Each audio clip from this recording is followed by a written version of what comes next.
LA Kings fans react to a new general manager and the same head coach. We'll share that and more on this fan feedback edition of Locked On LA Kings.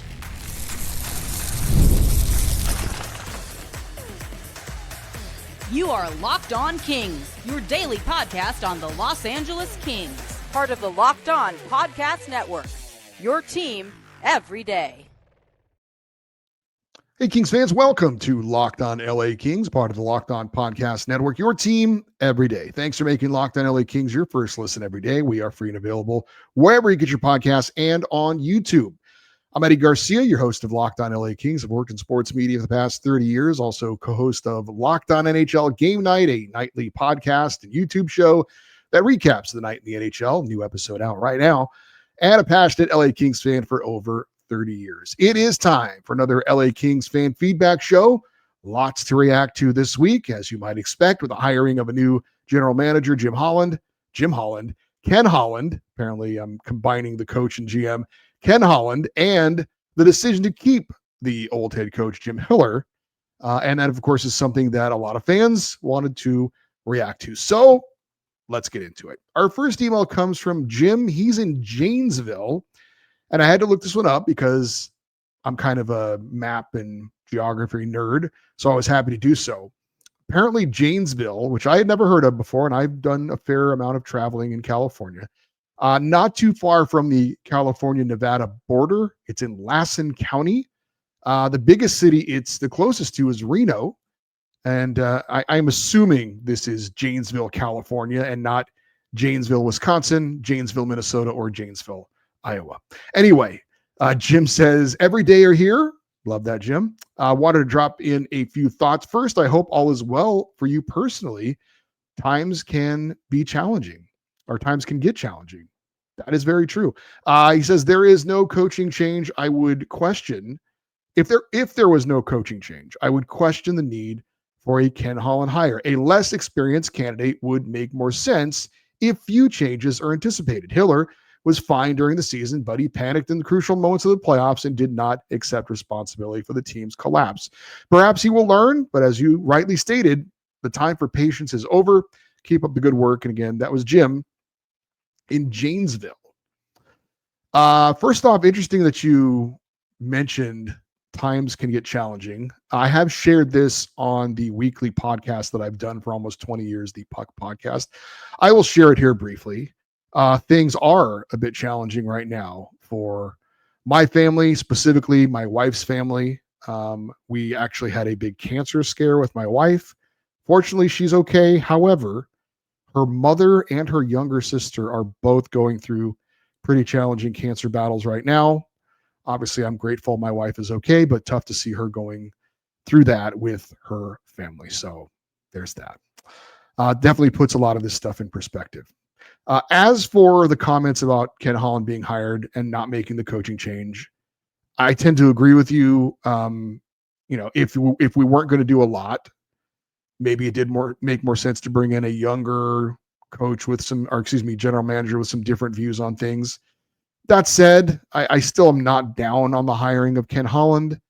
But look, if the Kings feel they're close and they feel that just a few tweaks need to be made, as we heard mentioned at the Ken Holland press conference, I don't really understand why a coaching change wouldn't be a part of that. So there was an example this year in the NHL, and I think I'm remembering his name correctly. The St. Louis Blues had a coach, Jeff Bannister, I think was his name. And he was in like his second or third year, maybe. And the team was doing okay, but not great. But the Bruins fired their head coach, Jim Montgomery. And the Blues general manager, Doug Armstrong, felt like Jim Montgomery was one of the best coaches available. So he fired Jeff Bannister and he hired Jim Montgomery. It seemed a little extreme, but the bottom line was he felt like there's a coach that can make my team better right now. And sorry to the old coach, but my job is to make my team the best it can possibly be. It was harsh to do that to a coach who was a young coach and was doing okay. But again, your job is to make the team the best it can possibly be. You can't be sentimental about those kinds of things. I understand that Jim Hiller had a tremendous regular season, but if you can do something and hire a coach that can make your team better right now, you do it. And so that's my thoughts on it. Bill in La Habra Heights says, in my opinion, Ken Holland's first big test will be whether he resigns Vladislav Gavrikov, which he should. Gavrikov was easily one of the best Kings players all year, and as you mentioned on your show, was a positive part of a close-knit locker room. Blake certainly understood this, which is likely why he suggested that he was optimistic about resigning Gavrikov. Blake also had a tendency to over-reward defensemen, as exemplified by Drew Doughty's huge deal. Nevertheless, anyone who watched the Kings all year should recognize that Gavrikov probably saved as many goals as Fiala scored.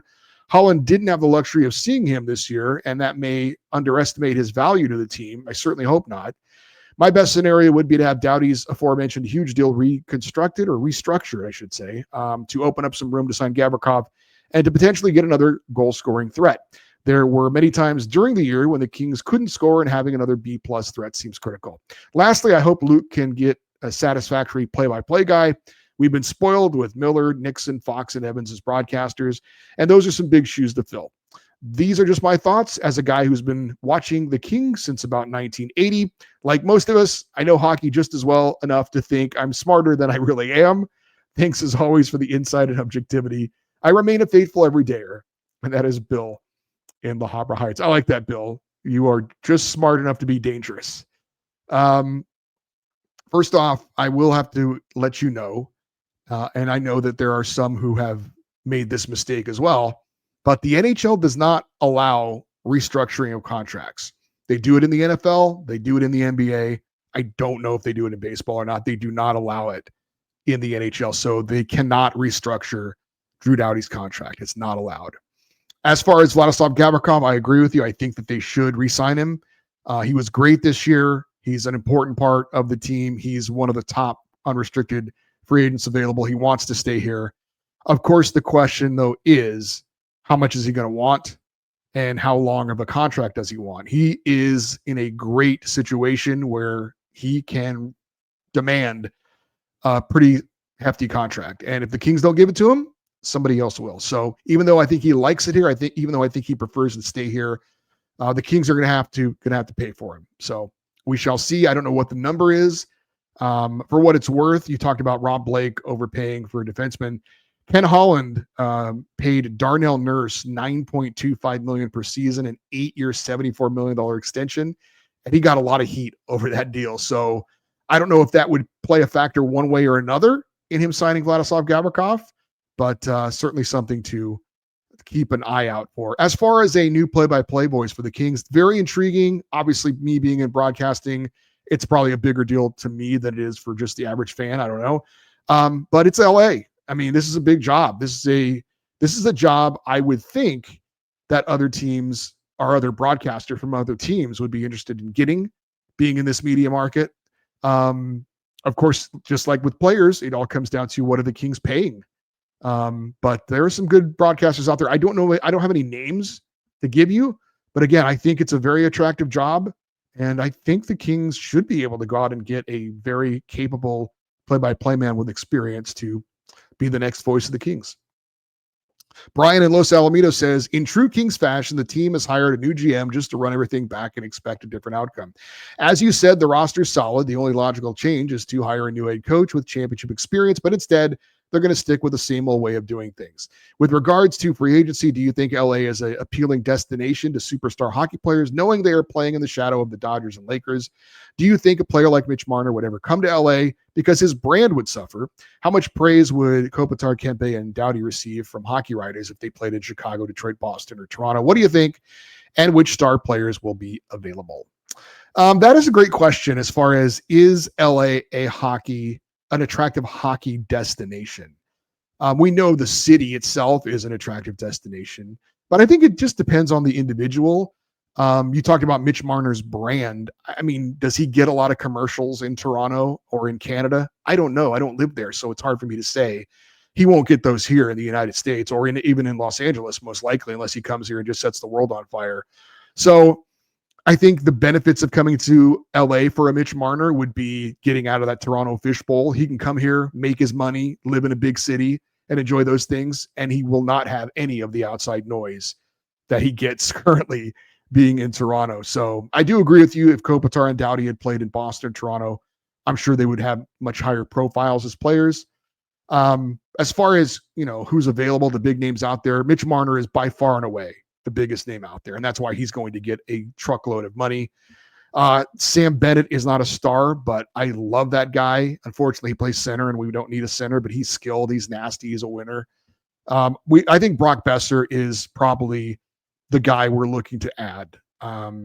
He has a better resume than an Andrei Kuzmenko.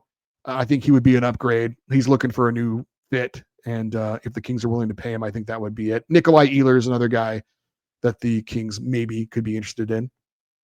All right, we've got more emails coming up here on Locked On LA Kings, your team every day. The playoffs are in full swing, and the every night delivers highlight-worthy performances, major momentum shifts, and can't-miss moments. Whether it's a game-winning shot or a buzzer beater, there has never been a better time to get in on the action. FanDuel makes it easy to stay in the game before tip-off and during the action with player props, performance trends, and same-game parlays. Fans have more ways than ever to play smart and win big. Which players are showing up in the biggest moments? How could tracking their trends help you build your next big bet? What would it look like to combine a live prop bet mid-game based on how the action is unfolding? If you've got a read on who's heating up, why not back it up with a same-game parlay? How could a $200 bonus in bets add to the excitement if your first $5 bet hits? New to FanDuel, it's the perfect time to sign up. Head to FanDuel.com and place your first $5 bet. If it wins, you'll get $200 in bonus bets. Make every moment more with FanDuel, official sports betting partner of the NBA. Our next email comes from Andy. He is in Guelph, Ontario. He says, I was pleased with Ken Holland's press conference and respect the fact that he's not going in completely changing the staff and coaching. I think it's worth coming in with new ideas, but not completely blowing it up. The question on authorizing to spend on a big ticket player was an important one, and I liked the no hesitation from Holland when he replied yes. To me, I interpret this that they will be pushing hard for Mitch Marner. I also think Marner will want to change, especially if Toronto does a Kings against Florida. I'm not interested in the same recycled coaches who are watching the game pass them by. Laviolette, Gallant, Torts, the same old grumpy, or some old grump doesn't move the team forward, in my opinion. Let Hiller learn, and if he doesn't, move on. Your thoughts? And again, that was Andy in Guelph. Well, as far as Mitch Marner goes, I think the Kings are going to inquire about him, as are about half the other teams in the league, at least. He's going to look for around $14 million a year, if not more, with the cap going up. And by the way, I shouldn't assume that everybody watching or listening to this knows who Mitch Marner is.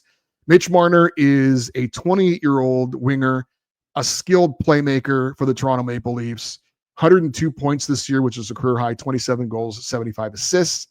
The critics will tell you that he's not a guy who's going to come in and like elevate a roster. He's not a guy that you build your team around necessarily. And he hasn't come up big in the big moments in the playoffs, but he is a highly skilled player. He's in his prime, and he would help the LA Kings be a better team. Now, if you're expecting he comes here and suddenly, we're battling fire with Connor McDavid and Leon Draisaitl, no.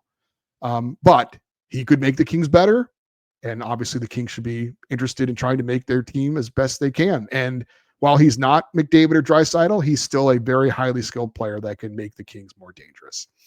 As for your comment, Andy, on the recycled coaches, look, I want somebody who I am going to have confidence in, that when it gets tight in a big moment, that coach is going to make the right decisions. I don't have that confidence with Jim Hiller, and I don't think many people do as well. I think a guy like Peter Laviolette could walk in right now off the street and do a better job in the playoffs than Jim Hiller did, as far as making the big decisions in the big moments. Jim Hiller did a great job in the regular season. You can say he earned another shot, but as was pointed out earlier by one of the other emailers, I'm not patient anymore. I'm tired of this. 4 years in a row in the first round to the same damn team is enough. It's time to do everything necessary to try and get this team where we think they should be and where they should be. Joe Powell in Tampa says, Eddie, you nailed it. Hiller is a second-tier level coach. He lucked out because Todd was canned. And if he were a first tier, he would have risen to coach long ago, given his decades in coaching. It's fair to assume that if the Kings last year had a first-year established playoff winner coach, perhaps the team would have 115 points and not just 105. The Kings lost too many games to bottom feeder teams last season. That's on Hiller. Holland is partial to Hiller because they had a past connection in Detroit. So what? Friendship isn't the criteria for a GM or a coach. Holland must go for the superstar quality free agents. Marner is a first-tier level player, but he has choked in his current playoff round. But that is likely an anomaly. Holland ought to be bold and smart and pull the trigger for 2 or 3 big players that will bring the team to a true cup contender. And that was Joe in Tampa. I like how he said just 105 points. Look, I really don't want to crap on Jim Hiller per se. Like I said, first year as an NHL head coach full time, and he leads a team to a franchise record tying number of wins and points. That's amazing. But again, the message we're being sent by the organization is we're in this to win the cup. So if we're in this to win the cup, we have to make everything the best it can possibly be. You went out and you got a Stanley Cup winning general manager, a Hall of Famer. You need to get a coach like that too. That just goes hand in hand to me. So that's all. I mean, that's really all I can say about that. I don't want to. I mean, what Jim Hiller did in the regular season should not be discounted. I really think that's fair to say. So, yeah. Scott in Simi Valley says, well, like you, I don't think the Ken Holland hire is bad. He would have been in my top 2 or 3 candidates, but I think it's also time for Luke to step down like Blake did. We all love Luke and it's easy enough to talk about winning, but you have to know how. I don't think Luke does. And I think his influence on decision-making of Ken Holland, or I think he's influencing the decision-making of Ken Holland at this point. I'm assuming he's talking about keeping the coach. Jim Hiller is a very good NHL assistant coach, in my opinion, but we've seen how the Kings lost from behind the bench. There's no excuse for that. Just think of the effort the players and the entire organization put in all year, only to have it pissed away by horrible coaching. Kopi and Drew in particular will have virtually no chance of going far in their last years, but it's apparently okay with Luke and the organization as far as us fans who are so passionately wanting to see their team do well. It apparently is no big deal to not provide a top-tier NHL head coach either. Worst of all, though, is not hiring the right coach for the players' sake. NHL playing careers don't last forever, and by not hiring wisely, the Kings are saying it's okay if their players don't have a shot at winning a cup. No wonder Rantanen, Marchand, and others don't want to play for LA. It takes more than sunsets in Manhattan Beach to lure players who want to win.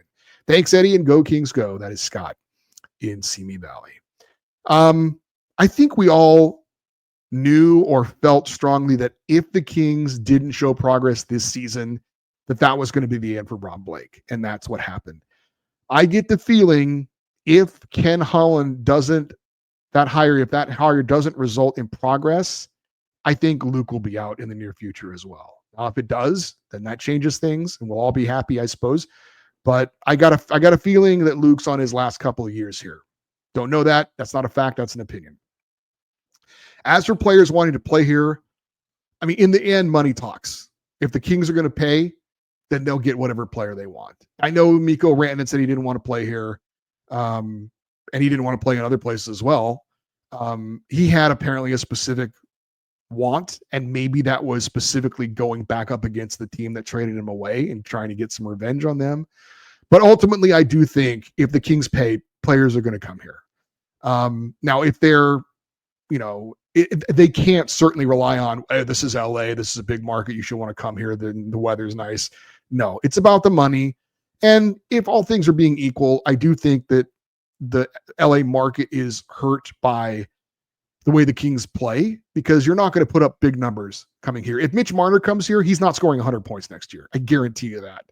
So you're not going to get the numbers, but if he comes here, he's getting paid anyway, so he doesn't really care. But other players that come here, they're not going to put up the numbers that can get him that next big contract. So that does hurt the Kings, I think, a bit. But I do think we've seen when players do come here that they're treated well and they like it here. But cost of living, taxes, that kind of stuff, that plays a role in it as well. But in the end, if you pay the money, you're going to get the players. Paul in Simi Valley checks in. He says, the only question that matters right now is what will be different next year and what changes will be made to make us better. I believe the Kings are close and should be better, just as the moves last offseason made us better. I realize playoff success matters, but that's hard. It's a tough road, and my hope is that Ken Holland makes the right moves to improve the team beyond the regular season. As for Hiller, it was the guy's first season behind the bench. who led the team to the best season ever. I have a longer leash. And if I felt the Kings championship window was closing, I would agree with a coaching change. But the Kings are poised to be very good for a long time, so I'm willing to give him another shot. Assess where the team is after 20, 30 games with a new roster. If they're underperforming or the culture dynamic isn't working, then you can cut ties. Byfield's going to be great. He's got all the intangibles. Clark is further behind but needs to fill out. The others are established players. Point being, they'll transition off Kopitar and Doughty and not rebuild. They're going to be competitive and will inject players from within and outside the organization. Let's see where we are in October. And that was Paul in Simi Valley.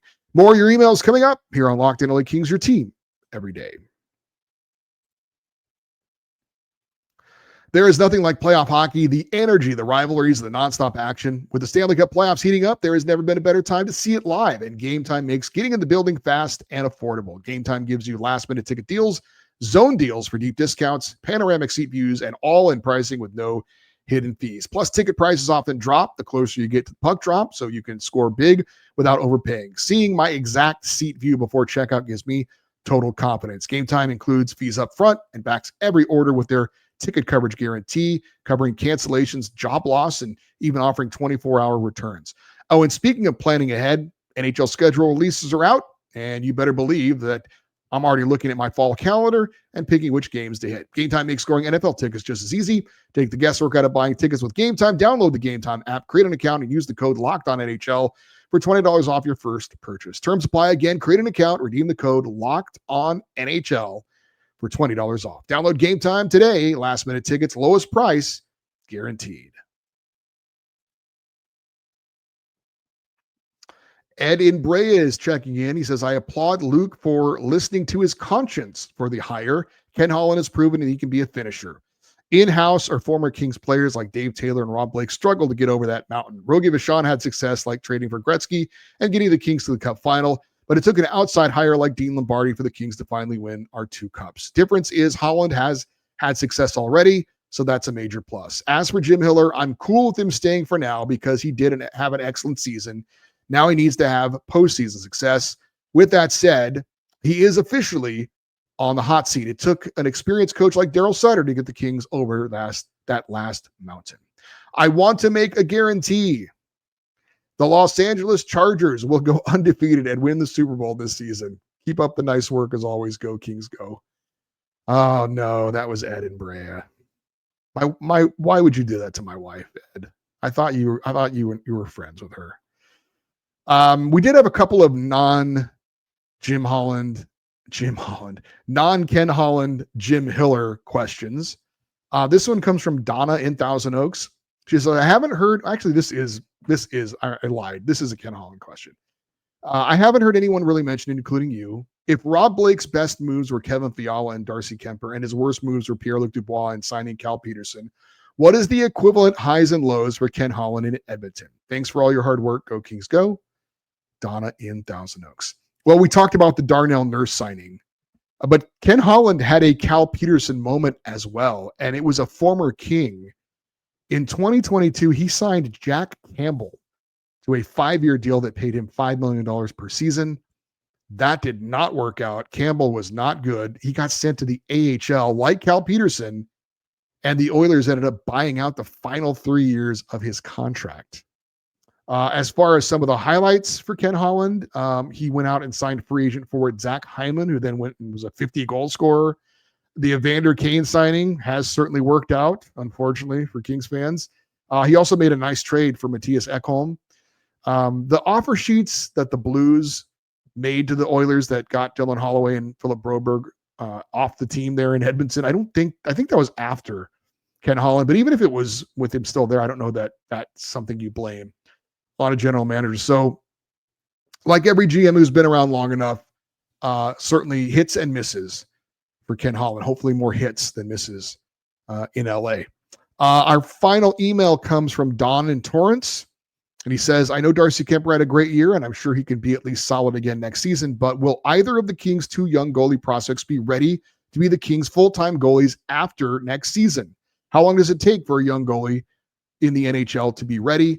I was impressed with Calgary's Dustin Wolf and was curious what was his path to the NHL? How long did it take? Seems like he kind of came out of nowhere. When would the Kings need to think about trading one of our young goalies since you can't play both of them? And that was Don in Torrance.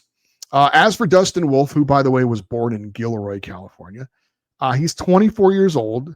He played 4 seasons in the Western Hockey League and then basically 3 seasons in the AHL before joining the Flames for a handful of games last year. And then he became the full-time goalie this season, en route to being a Calder Trophy finalist for Rookie of the Year. As for the 2 young Kings goalies that we have such high hopes for, Carter George will turn 19 next Tuesday. He's basically played 2 seasons in the OHL where he's going to be back again next year because of his age. Now, he did get a couple of games in the AHL with the Ontario Reign and looked really good, which is encouraging. I would say, though, after another year of junior hockey, he then would get at least 1 AHL season. And if that went well, maybe he could be ready for the NHL in the 2027-28 season, but that's being optimistic. Hampton Slukinski is 19. He's going to turn 20 in July.